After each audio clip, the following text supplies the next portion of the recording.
Hey ladies, how you doing? I hope you're doing well tonight. Welcome to Black Women Making Money. First thing I want to say is we are officially at 300 subscribers. I'm super excited. Thank you to all of you who have decided to be a part of our family. Definitely like the video, subscribe. If you are new to the channel, on this channel, we focus on Black women, how we can make money, how we can make more money. I've been an entrepreneur full time for about 15 years now. And I'm a business plan writer by trade. But more importantly than that, I love Black women. I want to see us do better, whether you want a job, you want to level up your job. We should all be at six figures. The truth is, our households, based on this inflation, it's statistically proven our households need to be at six figures. So, how do we get there ourselves? On Sundays, I do a session with regards to the business of marriage. So if you're thinking of having kids, Auntie Cherie is here to give you some advice with regards to selecting a man with some money. Um, other days of the week, we talk all about entrepreneurship, investments, things like that. So today's session is all about how I survived the last recession, and you can too. So the last recession was 2009 to 2011, and there were some parts of it that I did well at, and other parts that I didn't do so well at. I ended up having some credit issues and things like that, but I did survive for the most part. The last recession being a full time entrepreneur. So I wanted to share a little bit about that. If you have questions, definitely put them in the chat. So in 2009, a couple interesting things happened. I became a widow a couple of years prior, and I was working and things like that. And my mother had started a business, and I said, I want to join you in the business. So one of the things I did was I paid off my car. I had a little bit of a loan on my car. It took me about a year after I made the decision to actually pay off my car. So I worked, finished working in corporate America in order to do that. And I still had a student loan, but I had deferred that. And I, had a couple other little debts, but I didn't worry about that. So one of the big things I can suggest to people is if you are able to get your debt as low as possible, definitely do that. It helps during a recession, especially with the inflation the way that it is now, and the interest rates are expected to go up a couple of more times. I was reading that yesterday. So, if you've got a lot of credit card debt, if you've got any kind of adjustable rate, anything, try to pay that stuff off while you're still working. And then some of you may decide you want to work, but you want to start a side hustle. Tonight is going to help you with that as well. So I'm just kind of giving you some of the backstory about me. So one of the big things that helps with regards to recessionary time and surviving a recession is definitely paying off debt. Um, the first year of my business was kind of tough. I made $19,000 in business, but I didn't have any housing costs at the time, so it was okay. I know some of you would be like, oh my goodness, I couldn't survive off that. That's why I'm like, this is my personal story. So, you know, um, but I didn't have any housing costs at the time. And we were really growing. I was my mother's business development officer those first about 16 months of the business. And then once we really got rolling, things really went well. So, some of the things I'm going to talk to you tonight about are some of the mistakes that I made with regards to our business and how we overcame them. Um, but now I've been six figures in business, have been at six figures for many years. And I write business plans for a living. My mother had a bookkeeping and accounting firm. She was doing well at the time that I left her. We started the business, we grew it. And during the time that I was working with her, this is one of the things I'm going to talk about tonight. I really did help her with regards to finding bigger clients that were willing to pay more for her services. And I think that's one of the big things that we do in a recession is we think everybody needs this. Well, in a recession, one of the things you have to do is you have to sell to buyers. Because if the person does not have the money or the company doesn't have the money to pay you, it doesn't matter how bad they want it, you're wasting your time. So, one of the big things with recessions is to figure out who can actually buy whatever it is you're selling. So, what did I do? So, with my mother's business, she owned a bookkeeping business. Um, the first thing I did was I assessed her business. Like, where was she? At the time, her average client was paying about $300 a month. I started going out and I started seeking businesses that could pay much more than that. Ended up bringing in some bigger accounts that could pay $2,500 to $3,600 a month. So that was one of the big things that I did. And I was able to do that within um, 6 to 9 months. I started bringing in those types of clients. Where did I go for those higher paying clients? In the accounting world, trust is so important that one of the things I did when I first got started working with her was I was networking all over the town. I discovered that that didn't work because trust is very important. I decided that I would choose two organizations and I would go to everything that they had and network and meet every member that was in those organizations. So at the time, the two organizations were BNI, which was a referral organization, and the Chamber of Commerce. And I was like Kim Kardashian back in the day. If there was an opening of an envelope, Kim K would go. She would call the paparazzi. She'd go. She'd be there. Like, look, I was like that. I'm like, if there's anything on the event calendar for these two organizations, I am going. But because of that, people began to see me over and over and over again.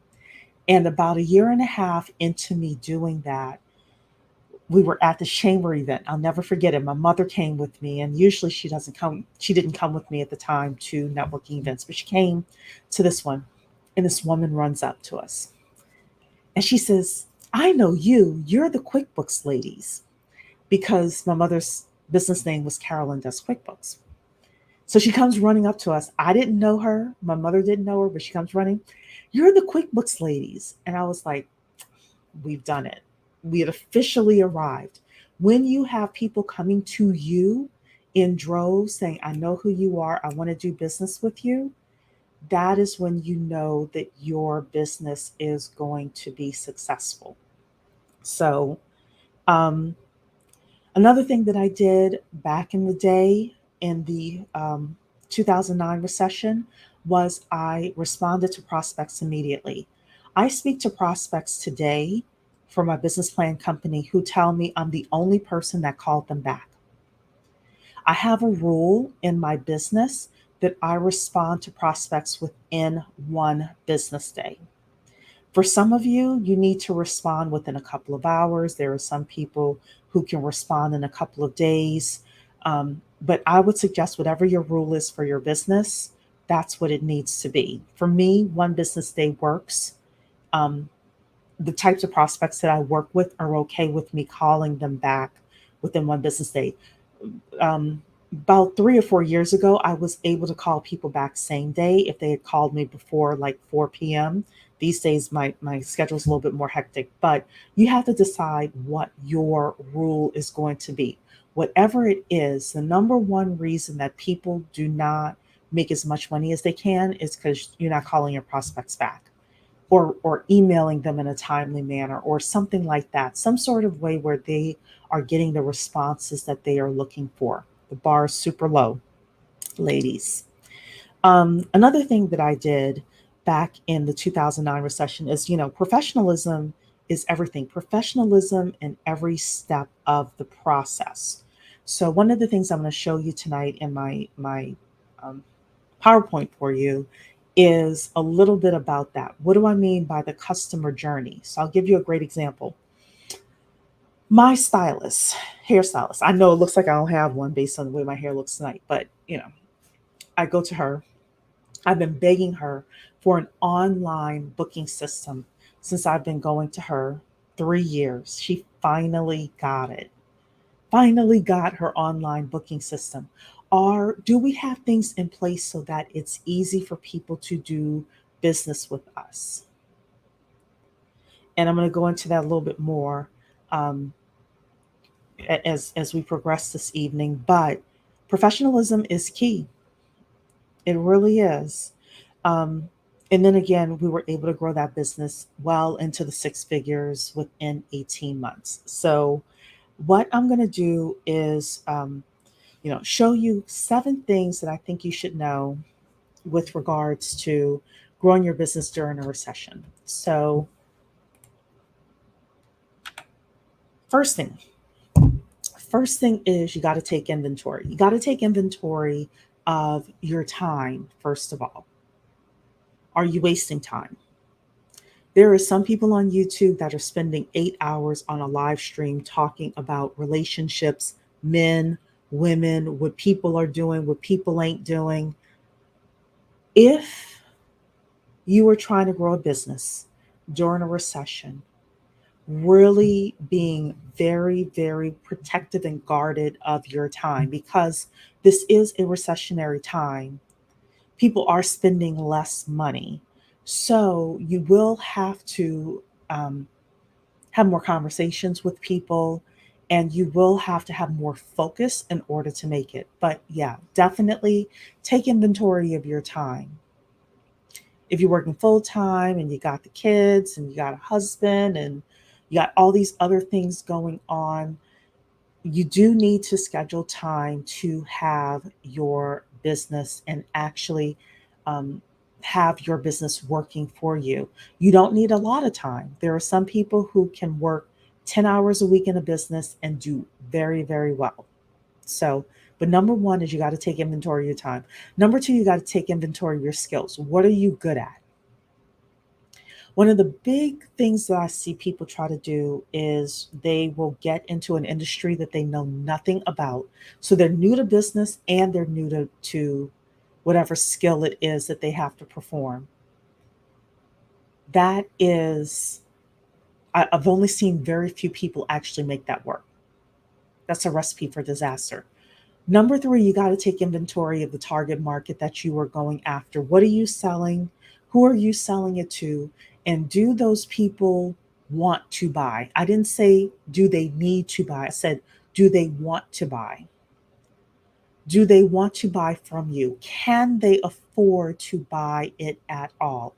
Can they afford to um, buy at a high enough rate for you to actually make this business make sense? If you don't have all three of these things figured out, you're going to have a hard time making money in business. And that's whether or not you're in a recession.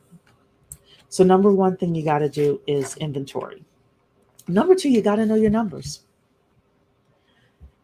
How many prospects do you need to speak to in order to make your revenue goals? How many conversations do you need to have on a daily basis, on a weekly basis, etc.? Where are those prospects coming from? One of the things with having targets is that the more you know about the targets you need to have with regards to the revenues and the prospects that you need to speak with, the better off you are. So in my business plan business, for example, I know that I need to have um, 6 discussions per week, quality discussions, in order to make my revenue goals. For some of you, you need more people. Some of you need less people. You got to figure it out. Next thing, this if you don't get anything I say tonight, you have to find buyers who can buy and who would buy if they knew who you were. Some people, for example, will say, I want to sell to single mothers. Great. Can those single mothers purchase from you? Well, they absolutely need my service, Sheree. That is not what I asked you. I asked you, can those single mothers purchase from you? Or do they have school supplies to buy? And do they have braces to buy? And do they have other things to purchase? Or you're selling to small businesses. Great. Can those small businesses afford what you are offering? Well, they absolutely, Cherie, they need my social media marketing services. I didn't ask you if they need it. I asked you, can they afford it? If they knew who you were, would they buy at all? A lot of us spend too much time chasing behind bad leads and people who cannot buy from us, who cannot afford what we are offering. The fastest thing for you to do is to figure out who those people are and let them go. Within my business, again, business plan writing, I literally will know within 7 to 10 minutes if that prospect is somebody who I can work with based on their budget. And there's nothing wrong with being very, very targeted in the types of buyers that you are pursuing. It doesn't mean those people are bad people because they cannot afford to buy, but you are in business to make money. And you want to find buyers who can buy and who want to buy. Number 4, get your customer journey right. This is the aggravated woman here because she wants to buy from you. You have dazzled her. She can afford it. She loves it. And then, you know, she says, okay, I'm ready to sign a contract. And you start fumbling. I actually had a client who was raising money from some angel investors. And there's a piece of documentation that's needed that these angel investors were looking for. It took him 6 months to get that piece of documentation to those investors because he wasn't ready. So I'm not saying have analysis paralysis and have, don't spend all your time getting your stuff together, but have the basics together. So, number 1, do you have a way of prospects finding you? Let's say you're going to be on YouTube. Great. Do you know how to put your thumbnails together? Do you know how to put your hashtags together? Do you know how to create a video topic so that people can easily find you? If you're going to be in Clubhouse, if you're going to be in LinkedIn, those same things. If you're going to networking events, if you have a salon and you need to be in Google Places, how are people finding you? Is the very first thing.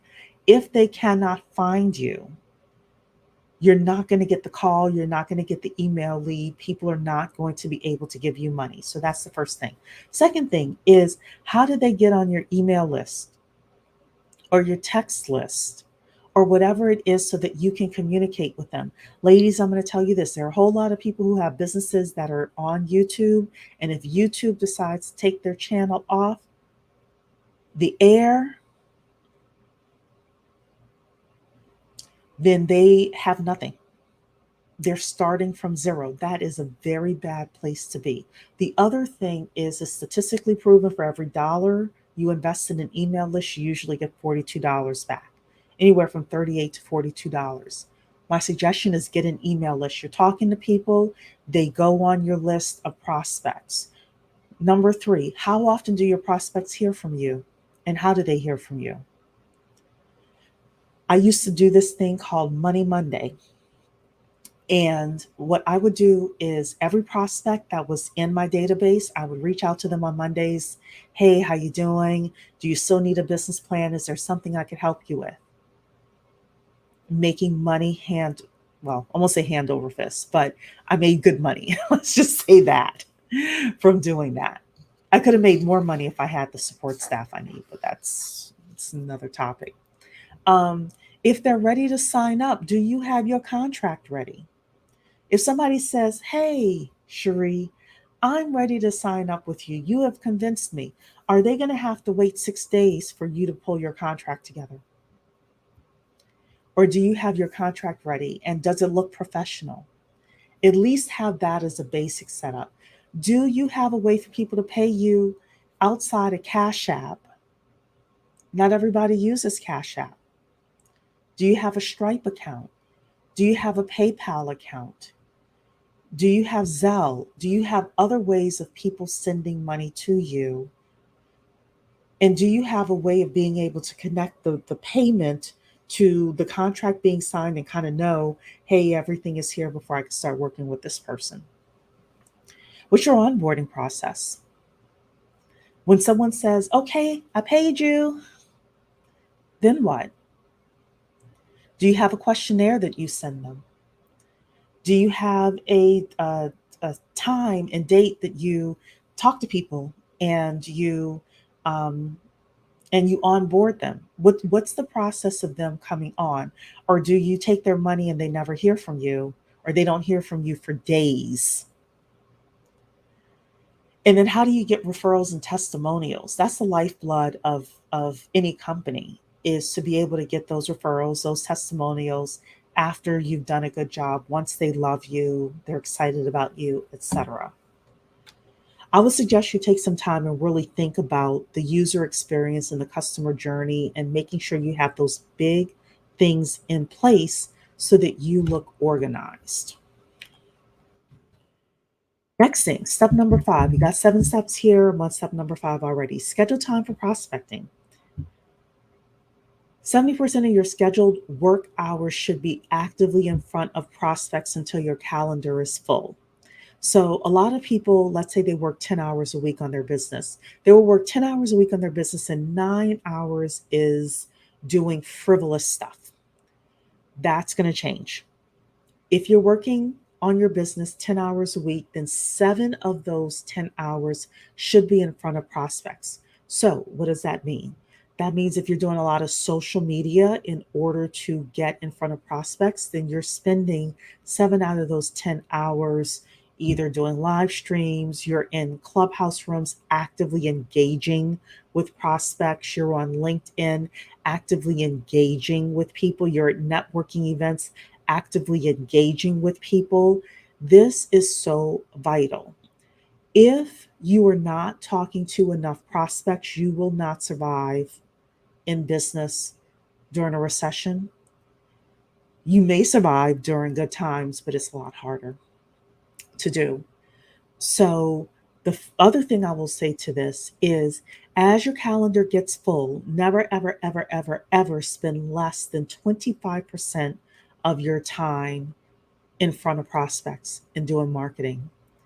So that means, again, if you're working 10 hours a week, you never spend less than 2.5 hours doing marketing. The reason for that is because you do not want to have peaks and valleys with your revenues coming in. You get an assignment, your revenues go up. You finish the project, your revenues go down. Then it's up and down and up and down. The way you avoid that is to never ever go below 25% of your time, your work hours, doing marketing, doing active marketing. Number 6, follow up weekly. These are my Money Mondays, my weekly newsletters. This is one of the key ways that you can make money. And this goes into your prospecting time, right? Your Money Mondays is, for me, that was what I used to do. I used to call it Money Mondays, where every Monday I would come in, I would look at my active prospects, I would reach out to them, whether it was by text or phone call or email, saying, hey, just following up with you. Did you get your business plan written? If not, definitely here to serve you. Um, and I would have people say, hey, yeah, I'm ready now. So Money Mondays. Some of you need to do weekly newsletters. It can be weekly. It doesn't have to be daily, and it doesn't have to be some huge thing. It could be a couple of sentences and a 3 to 5 minute video, and boom, you're ready to go. But you want to follow up. People need to see you. They need to see you on social media. They need to see you in their inboxes. They need to see you at the networking events, etc. And the number 7, this is the final one. Trust the process, but know when to change course. What do I mean by that? When I got started writing business plans, people started off telling me, Cherie, you should talk to bankers, and bankers are a great way for you to get business. And I started talking to bankers and started talking to bankers, and bankers were not sending me referrals, but I was getting business from that frustrated entrepreneur at 3 o'clock in the morning who was like, darn it, I've been trying to write this business plan. And they Googled business plan writer and I showed up. My point with this is I abandoned talking to the bankers and I focused 100% to getting on the top of Google and getting on the top of LinkedIn because that was where the majority of my prospects were coming from. So sometimes you got to trust the process if things are dripping in. If prospects are dripping in, then sometimes it's just a matter of putting your foot on the gas and moving forward. But sometimes you got to change course. Sometimes you have to say, you know what? I thought this way of getting prospects and getting people to know who I am was going to work for me, but it's not. Instead, I'm getting people from this way over here. So instead, I'm going to focus on that. So, yeah, that is today's session here. Um, Thank you so much for being here. Don't forget to like the video. Don't forget to subscribe to the channel. Again, thank you. 300 subscribers. Super excited. I'm going to have a lot more shorter videos for everybody as well. My usual 5 to 7 minute videos as well. I've got a few things in the pipeline. And the business of marriage is coming back on Sunday. So thank you so much, everybody. Have a wonderful evening, and I will see you in the comments section, or I'll see you on Sunday. Bye, ladies.